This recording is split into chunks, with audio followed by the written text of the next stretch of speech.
적중하신 토토방방 가족방분들 모두 축하드립니다. 저희 가족방에서 모든 경기 언어번 및 핸디캡 최종 조합 공유해 드리고 있습니다. 적중률 높은 가족방 입장은 고정 댓글에 있는 링크로 문의해 주시기 바랍니다. 8월 5일 해외 축구 6경기 분석 시작하겠습니다. 첫 번째로 아인트호벤 대 페예노르트 경기 알아보겠습니다. 먼저 아인트호벤은 전술 기조나 감독 거취에 대한 안정성은 가지고 있다고 할 수 있겠다. 4-3-3 포메이션으로 가면서 상대를 아주 강한 압박으로 눌러버리는 식의 운영은 에레디비지에서 PSV의 체급을 감당하지 못하는 팀을 속출하게 만들었다. 일단 페예노르트는 현재 지난 시즌에 비해서 강호들과의 대결에서 생각보다 무력한 모습을 보여주고 있는 상태이기도 하다. 이어서 페예노르트는 슬롯 감독의 체제는 끝났다.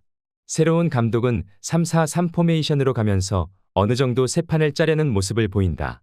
물론 3-4-3 포메이션이 전개에 필요한 트라이앵글을 가장 많이 만들 수 있는 대형이라서 페예노르트가 여전히 공격적인 전술을 가져갈 수 있다는 판단은 가능한데, 문제라면 팀의 기초적인 포메이션을 확 바꾸면서 빌드업 체계나 압박 시퀀스의 완성 단계가 떨어진다는 점이 될 것이다. 일단 프리시즌에서 모나코와 벤피카에게 다실점 패배를 당하면서 불안감을 보이기도 했다. 일단 페예노르트가 슬롯 감독 체제가 마무리된 상황이고 새로운 감독이 3백을 들고 나오면서 빌드업에서의 전술을 다시 짜야 하는 상황이다. 4-3-3 포메이션으로 가는 PSV의 공격적인 전술은 이번 시즌에도 유효한 상태다. 팀의 전술적인 일관성이나 안정성에서 PSV가 앞선다고 보고 있다. 페예노르트가 강호들을 상대로는 아직 전술적인 한계를 보이고 있기도 하다.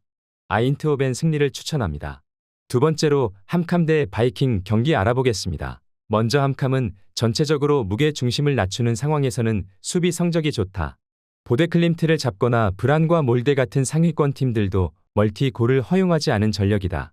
다만 이는 함캄이 라인이 급격하게 내려간 상황에서는 수비 말고는 할 수 있는 것이 적다는 데서 기인한다. 압박을 당하는 상황에서는 이를 정교하게 돌파를 하는 것보다는 롱킥으로 상대를 공략하는 데 그치는 경우가 잦은 모습이다. 이어서 바이킹은 하위권 팀을 상대로는 매우 전적이 좋고 함캄을 상대로도 예외는 아니다. 매끄럽게 중원에서의 점유를 가져가는 상황에서는 바이킹이 상당히 강한 편이다. 물론 지난 대결 같은 스코어가 나올 수 있는 환경은 아니라고 보고 있다. 지난 대결에서도 박스 안에서 나온 골은 하나뿐이었고 함캄의 낮은 라인의 견고함도 어느 정도 고려해야 할 것으로 보인다. 바이킹은 점유를 잡을 수 있는 팀들과의 매치에서는 강한 모습을 보여주는 편이다. 다만 함캄이 무게 중심을 낮추는 상황에서는 실점을 커버하는 능력을 자주 보여주는 편이라서 저득점 양상의 가능성을 열어두는 편이 좋을 것으로 보인다. 바이킹 승리를 추천합니다. 핸디 언어버 및 최종 조합 받아보실 수 있는 가족방 입장 방법 알려드리겠습니다. 먼저 영상 하단의 댓글을 클릭해 주세요. 두 번째로 댓글 속 가족방 링크를 클릭해 주세요. 마지막으로 채팅 참여하기 누르신 후 메시지 주시고 답장 기다려 주시면 가족방 입장 도움드리도록 하겠습니다. 그럼 분석 이어가 보도록 하겠습니다. 세 번째로 프레드릭 스타드 대 오슬로 경기 알아보겠습니다. 먼저 프레드릭은 오슬로의 특성을 생각한다면 까다로운 상대를 만났다고 할 수 있겠다. 프레드릭의 경우 주도권을 쥐는 상황에서 실리적인 운영을 하는 팀들을 상대로는 재미를 크게 보지는 못하는 전력이다. 특히 오슬로가 원정에서 실리를 챙기는 상황에서는 상위 전력이라고 할 수 있는 보데클림트 같은 전력을 상대로도 지지 않고 비등비등한 흐름을 유지했다는 것이 상당히 까다롭게 느껴질 것으로 보인다. 이어서 오슬로는 원정에서 극도로 강한 모습을 보여주고 있다. 아무래도 홈에서는 자신들이 주도할 상황이 잦은데 이 상황보다는 상대에게 주도권을 내주고 역습을 찌르는 식의 운영에 더 능한 감이 있다. 물론 오슬로가 현재 7골을 넣고 있는 주포 누네즈의 이탈이 상당히 아쉬운 상황이다. 결정력에서의 대부분을 책임지는 자원이라서 오슬로가 득점을 기록하는데 부담을 느낄 가능성도 있다고 보고는 있다. 오슬로는 원정에서 실리적인 운영을 할 때 강한 편이다. 프레데릭 스타드도 상대가 공격적으로 나서주는 상황을 더욱 선호하는 전력이다. 다만 오슬로는 누네즈가 없는 상황이라면 역습 한 방의 효율이라는 점에서 다소 아쉬운 성과가 날 수는 있어 보인다. 무승부를 추천합니다.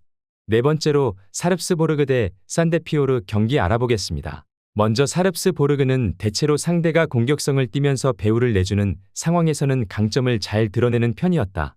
상대가 꼴찌지만 원정에서도 박스 안을 내주지 않겠다고 나서는 템백 유형은 아니라서 사릅스보르그가 꽤 득점력에서의 희망은 가져볼 수 있는 상태라고 보고 있다. 특히 이 대진은 홈팀이 우세한 흐름을 잘 가져가는 편으로 이 대진에서 홈에서 진 케이스는 12년 전이 마지막이기도 하다. 이어서 산데피오르는 딜레마가 크다.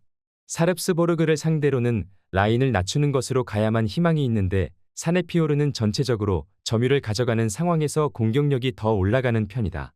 때문에 사릅스보르그 상대로도 플랜 A를 구축하려다가 오히려 철퇴를 맞는 상황이 잦은 전력이다. 최근 상대 홈에서는 2경기에서 8골을 허용하면서 수비가 크게 흔들리는 모습이 보여주기도 했다. 대체로 이 대진은 홈에서의 전력이 우세한 흐름을 자주 타고 있는 편이다. 산데피오르가 꼴찌지만 오히려 점유를 가져가는 공격적인 성향에 가깝다. 대체적으로 사릅스보르그가 이를 이용해 뒤를 노리는 식으로 재미를 자주 받고 이 전개가 12년째 이어지고 있는 모습이기도 하다. 사릅스보르그 승리를 추천합니다.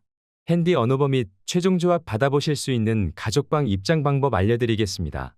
먼저 영상 하단에 댓글을 클릭해 주세요. 두 번째로 댓글 속 가족방 링크를 클릭해 주세요. 마지막으로 채팅 참여하기 누르신 후 메시지 주시고 답장 기다려 주시면 가족방 입장 도움드리도록 하겠습니다. 그럼 분석 이어가 보도록 하겠습니다.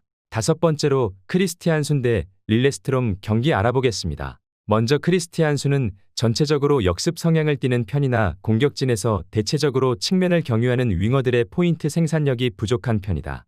물론 홈에서는 강한 편이기는 한데 보데클림트에게 패한 것만 제외하면 홈 패배는 없는 상황이다.